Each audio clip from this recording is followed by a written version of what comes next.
Hi, I'm Caitlin Smith. I'm Hayden Show. We're a part of the Byting Bulldogs. And this is our robot Miley. So we use Kraken 44s for the turning on our swerve, and we use X60s for the drive. We actually switched to the 44s mid-season because they're lighter. They save like a pound and a half by doing that. It was very helpful. And it still turns just as good. We use a lot of like the CANCoders on here. We use a lot of CTRs, libraries, and online resources to help us build our software that we can use from year to year. And I believe that their software is very user-friendly for this, and I'm really happy to be able to use it. So our funnel pivot, so on our gearbox, we have a 44 right here. Again, it's nice. It does the job perfectly fine, and it's lightweight.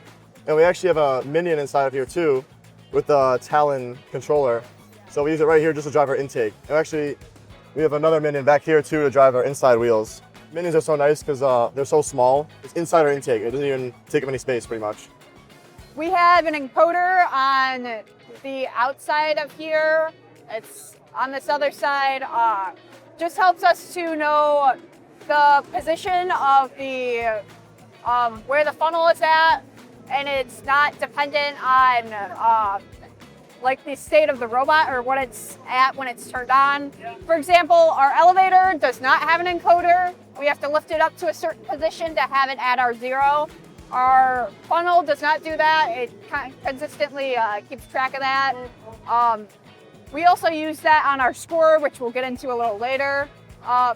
We also have used rangefinders on this.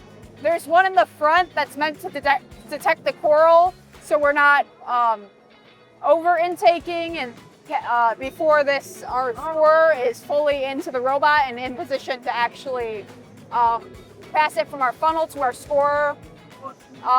We also had a rangefinder in the back during the season that would pick up the driver station and adjust the funnel based on how far or close it was in on-time.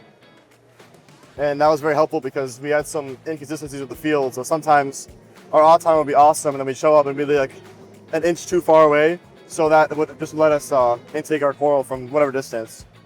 And then moving on to the elevator, we use X60 for just one X60 for the drive. And that's worked really nice for us, nice and quick. With the carriage, we use 2 X44s, one for our pivot right here, and then one for the scoring here. So we also have another 2 of those the distance sensors here, one for our algae, one for our coral. So I'll swing over to this side. This one is specifically used for the coral. It's so that we're not over intaking it and running, it'll stop these wheels. So we're not constantly running them, wearing down those wheels. This guy is for the algae. For example, if it's low down, it detects an algae, it'll auto adjust it just so it can properly hold the algae when it's actually in the robot and when it's moving around in the robot. But like the funnel, we wanted to constantly know its position. We didn't want to have to hold it in place or have to kind of reset it every time.